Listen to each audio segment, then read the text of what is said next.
America જેવી આધુનિક ધરતી પર જ્યાં અંગ્રેજી ભાષાનો દબદબો છે, ત્યાં આપણી નવી પેઢીના માસૂમ બાળકો પશ્ચિમી સંસ્કૃતિના રંગોમાં રંગાવાના બદલે પોતાની મીઠી માતૃભાષા ગુજરાતીના નારા લગાવતા હોય અને વતનથી હજારો માઇલ દૂર આપણો ભવ્ય સાંસ્કૃતિક વારસો ધબકતો રાખવા માટે રાષ્ટ્રીય મંચ પર આવીને ઇતિહાસ રચી દેતા હોય. વિદેશની ધરતી પર પોતાની અસલી ઓળખ, સંસ્કાર અને માતૃભાષાના જતન માટે પ્રવાસી ગુજરાતીઓ દ્વારા લેવામાં આવેલા આ ક્રાંતિકારી કદમ અને તેના પાછળની ગૌરવશાળી કહાણી જાણીને તમારી ભાવનાઓ અને માતૃભાષા પ્રત્યેનો પ્રેમ ચોક્કસ જાગી જશે, જે વિદેશમાં વસતા દરેક ભારતીયના હૃદયને ગર્વથી ભરી દેશે. અત્યારે અમેરિકાના ફ્લોરિડા રાજ્યમાંથી દરેક ગરવા ગુજરાતીની છાતી ગર્વથી 56 ઇંચની થઈ જાય તેવા બહુ જ મોટા ઐતિહાસિક અને પ્રચંડ ઉત્સાહથી ભરેલા સમાચાર સામે આવ્યા છે,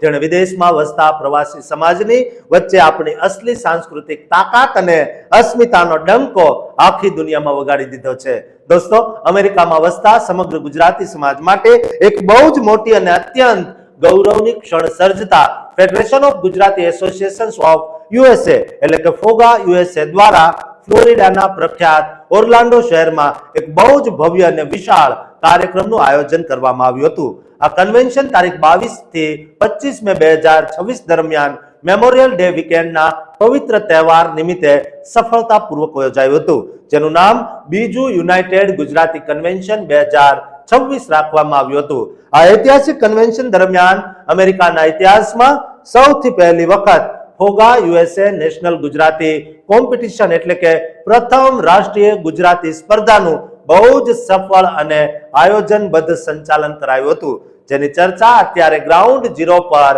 જોરશોરથી થઈ રહી છે. આ આખી અનોખી સ્પર્ધા પાછળનો મુખ્ય ઉદ્દેશ્ય એવો હતો કે વિદેશના વાતાવરણમાં ઉછરતા બાળકોમાં પોતાની અસલી માતૃભાષા પ્રત્યેનો લગાવ, ગૌરવ અને પ્રેમ બહુ જ મજબૂત રીતે વધે અને નવી પેઢી પોતાની સંસ્કૃતિથી વિમુખ ન થાય. ગુજરાતી ભાષાના સાચા સંવર્ધન, સંસ્કારના જતન અને ભાષાની ગૌરવશાળી ઉજવણીના પવિત્ર ઉદ્દેશ્ય સાથે શરૂ કરાયેલી આ રાષ્ટ્રીય સ્તરની અનોખી પહેલની સાચી પ્રેરણા ગુજરાતી મંડળ ઓફ સેન્ટ્રલ ઓહિયો એટલે કે GMOCO સંસ્થા દ્વારા સ્થાનિક સ્તરે સફળતાપૂર્વક યોજાતી અગાઉની ગુજરાતી સ્પર્ધાઓ રહી છે. ખાસ કરીને અમેરિકાની આધુનિક ધરતી પર જ જન્મેલા અને ત્યાંના જ કલ્ચરમાં ઉછરેલા નવી પેઢીના નાના ગુજરાતી બાળકો અને યુવાનોમાં પોતાની માતૃભાષા પ્રત્યે અદ્ભુત પ્રેમ, આદર અને ગૌરવની સનાતન ભાવના વિકસે તે માટે જ આ રાષ્ટ્રીય કક્ષાની સ્પર્ધાનું ભવ્ય આયોજન પદ્ધતિસર રીતે કરવામાં આવ્યું હતું. આ અનોખી સ્પર્ધાની અંદર અમેરિકાના જુદા જુદા અનેક પ્રખ્યાત રાજ્યોમાંથી પૂરા 50 થી પણ વધુ નાના બાળકો અને ઉત્સાહી યુવાનોએ બહુ જ ઉમંગથી ભાગ લીધો હતો અને આખા હોલને તાળીઓના ગડગડાટથી ગુંજવી દીધો હતો. આ તમામ સ્પર્ધકોએ ગુજરાતી ભાષાના સાચા અને શુદ્ધ વાંચન, સુંદર લેખન અને અદ્ભુત વક્તૃત્વ ક્ષેત્રે પોતાની નોંધપાત્ર અને અસાધારણ પ્રતિભા રજૂ કરીને હાજર રહેલા તમામ વડીલોને મંત્રમુગ્ધ કરી દીધા હતા. સામાન્ય રીતે પશ્ચિમી દેશોની વિદેશી પરિસ્થિતિમાં અને અંગ્રેજી માધ્યમ વચ્ચે પોતાની માતૃભાષાનું સાચું જતન કરવું અને સંસ્કાર સાચવવા બહુ જ પડકારજનક અને મુશ્કેલ બનતું હોય છે. ત્યારે અમેરિકામાં જન્મેલા અને ત્યાં જ ભણેલા આ નાના નાના બાળકો બહુ અદ્ભુત આત્મવિશ્વાસ પૂર્વક શુદ્ધ ગુજરાતી ભાષામાં સ્ટેજ પર આવીને પોતાના વિચારો વ્યક્ત કરે તે સમગ્ર વિશ્વના ગુજરાતી સમાજ માટે એક બહુ જ મોટી ક્રાંતિ અને પરમ ગૌરવની બાબત સાબિત થઈ છે. આ ઐતિહાસિક સ્પર્ધા હેઠળ બાળકોના વિકાસ માટે 3 મુખ્ય પ્રવૃત્તિઓનું આયોજન કરાયું હતું, જેમાં પહેલી પ્રવૃત્તિ શુદ્ધ ગુજરાતી નિબંધ લેખનની હતી, બીજી પ્રવૃત્તિ આત્મવિશ્વાસથી ભરેલી વક્તૃત્વ સ્પર્ધાની હતી અને ત્રીજી પ્રવૃત્તિ સુંદર ગુજરાતી કવિતા પાઠનની રાખવામાં આવી હતી. આ તમામ પ્રવૃત્તિઓ માટે જે વિષયોની પસંદગી કરવામાં આવી હતી તે પણ બહુ જ હૃદયસ્પર્શી અને સંસ્કારોથી ભરેલા હતા, જેમાં આપણો વહાલો પરિવાર, ગુજરાતની માટીના મહાનુભાવો, ગુજરાતનું પ્રવાસન, ટુરિઝમ, સ્વાદિષ્ટ ગુજરાતી ભોજન, આપણી પ્રાચીન સંસ્કૃતિ અને વહાલો દેશ ભારત જેવા ઉત્તમ વિષયો પસંદ કરાયા હતા. આ કઠિન સ્પર્ધામાં ભાગ લેનારા નાના નાના સ્પર્ધકોએ ગુજરાતી ભાષામાં બહુ જ સુંદર અને હૃદયસ્પર્શી નિબંધો લખીને પોતાના પવિત્ર વિચારો રજૂ કર્યા હતા અને મંચ પર પૂરા આત્મવિશ્વાસ સાથે જોરદાર વક્તૃત્વ આપીને તેમજ કવિતા પાઠન દ્વારા ગુજરાતી સાહિત્ય સાથે પોતાનું આંતરિક જોડાણ અને ખેડાણ પણ બહુ જ મજબૂત બનાવ્યું હતું. આ નાના બાળકોની કૃતિઓમાં માત્ર ભાષા કૌશલ્ય જ નહીં, પરંતુ આપણી પવિત્ર ગુજરાતી સંસ્કૃતિ, ગૌરવશાળી ઇતિહાસ, જીવનના સાચા મૂલ્યો, સનાતન પરંપરાઓ, ઘરના રીત રિવાજો અને સ્વાદિષ્ટ ભોજન પ્રત્યેનો અદ્ભુત ઊંડો લગાવ સ્પષ્ટપણે જીવંત એટલે કે લાઈવ જોવા મળતો હતો. દોસ્તો, આ અનોખી સ્પર્ધાએ આપણી મીઠી ગુજરાતી ભાષાને અમેરિકાના નેશનલ સ્ટેજ એટલે કે રાષ્ટ્રીય મંચ પર એક બહુ જ ઊંચું અને અનોખું સન્માનજનક સ્થાન અપાવ્યું છે. ત્યાં હાજર રહેલા તમામ બાળ સ્પર્ધકોની અદ્ભુત સર્જનાત્મકતા અને સ્ટેજ પરની અભિવ્યક્તિએ આખી દુનિયાની સામે એ સાબિત કરી દીધું છે કે ગુજરાતી માત્ર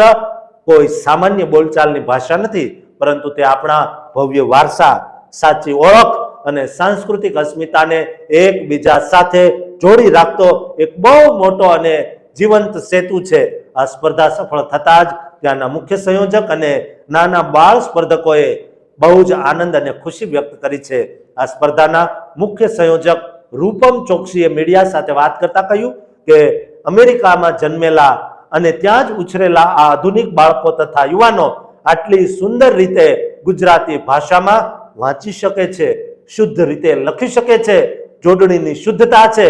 બહુ જ પ્રભાવશાળી રીતે બોલી શકે છે, તેમજ પોતાના મગજના વિચારો પણ ગુજરાતી ભાષામાં વ્યક્ત કરી શકે છે. તે આપણા ઇમિગ્રન્ટ સમાજ માટે અત્યંત આનંદ, સંતોષ અને ગૌરવની વાત છે. આ સ્પર્ધામાં ભાગ લેનારી એક નાની બાળ સ્પર્ધકની કહાણી પટેલે પોતાના હૃદયના ભાવો વ્યક્ત કરતા જણાવ્યું હતું કે મારું પવિત્ર મંદિર, ખાસ કરીને મંદિરમાં ચાલતી બાળ સભા અને મારો વાલો પરિવાર જ મને હંમેશા ગુજરાતી વાંચવા,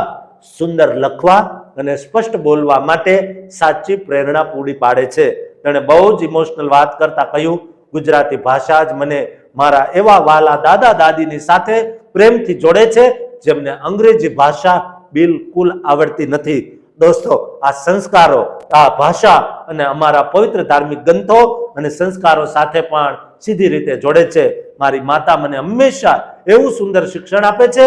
કે આપણે દુનિયાના કોઈ પણ છેડે કે ગમે તેવા મોટા દેશમાં રહીએ, પરંતુ આપણા વતનના મૂળ અને આપણી સંસ્કૃતિને, આપણા કુળને ક્યારેય ભૂલવા જોઈએ નહીં. આ સ્પર્ધાના અન્ય અનેક નાના બાળકો, કિયાન લાખાણીએ પણ પોતાનો અદ્ભુત અનુભવ શેર કર્યો હતો.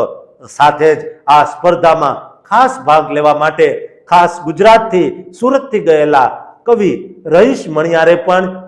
આ બાળકોની સાથે સુંદર મજાની તસવીર ખેંચાવી હતી અને ગર્વ સાથે કહ્યું હતું કે આપણા બાળકો અમેરિકામાં પણ એવા જ ગુજરાતી બનીને રહે છે જેવા કે ગુજરાતમાં રહે છે. કદાચ ગુજરાતથી સવાયા ગુજરાતી બનવાનો આ બાળકો પ્રયાસ કરી રહ્યા છે. દોસ્તો, આ તમામ બાળકોને પ્રોત્સાહિત કરવા જોઈએ. આ પ્રોત્સાહિત કરતી પહેલને આપણે પ્રોત્સાહિત કરવા માટે આ વિડીયોને શેર કરવો જોઈએ દરેક ગુજરાતી સાથે, કારણ કે આપણી ગુજરાતની ભાષા અને સંસ્કૃતિની ઉજવણી, તેનું જતન કરવાનું આ સુંદર અને ભગીરથ કાર્ય અમેરિકાની ધરતી પર થયું હોય ત્યારે આ આયોજકોને પણ આપણે એટલા જ પ્રેમથી, ઉમળકાથી અને ઉત્સાહથી બિરદાવવા જોઈએ, કારણ કે જે બે પેઢીને જોડી શકે તેવું જો કોઈ કાર્ય હોય તો એ છે આપણી ગુજરાતી. કારણ કે દાદાને ગુજરાતી આવડતી નથી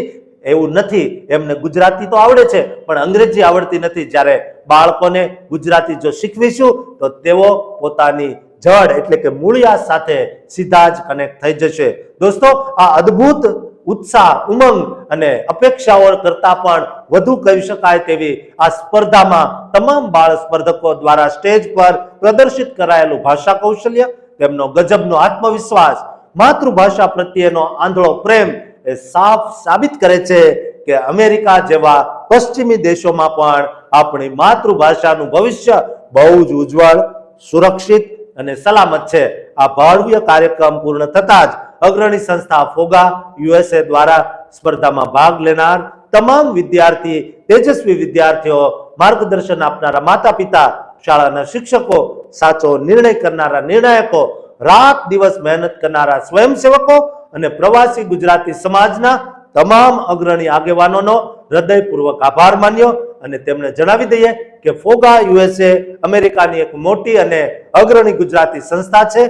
જે દર વર્ષે છેલ્લા 2 વર્ષથી આવા મોટા અને ભવ્ય કાર્યક્રમો કરે છે, જેના કારણે એક ગુજરાતી બીજા ગુજરાતી સાથે ઓળખી શકે, એકમેકને જાણી શકે, માણી શકે અને 2-3 દિવસનો મેળાવડો એક સાથે યોજી શકાય અને એકમેકના વિકાસમાં સાચું પ્રોત્સાહન આપી શકે અને આપણી સંસ્કૃતિ પેઢીઓ વચ્ચે જે ગેપ પડી રહ્યો છે તેમને પૂરવાનું પણ કામ આ સંસ્થા અને આવી ઘણી બધી સંસ્થાઓ અમેરિકામાં કરી રહી છે. આ તમામ સંસ્થાઓને આપણે બિરદાવવી જોઈએ. દોસ્તો, આ કાર્યક્રમ એકલા વ્યક્તિથી થતો નથી, કારણ કે આપણા ગરવી ગુજરાતની સમૃદ્ધ પરંપરા રહી છે, એક અલગ ઇતિહાસ રહ્યો છે, અમૂલ્ય વારસો રહ્યો છે. આ તમામ ભાવિ પેઢીઓ સુધી બહુ જ સુરક્ષિત રીતે પહોંચાડવાનું બહુ મોટું અને ભગીરથ કાર્ય કરી રહ્યા છે. તેમને ખરેખર તમામ ગુજરાતીઓએ વંદન કરવા જોઈએ. દોસ્તો, આ વિડીયો તમામ ગુજરાતીઓને શેર કરજો અને આ ચેનલને સબસ્ક્રાઇબ કરવાનું ચૂકતા નહીં.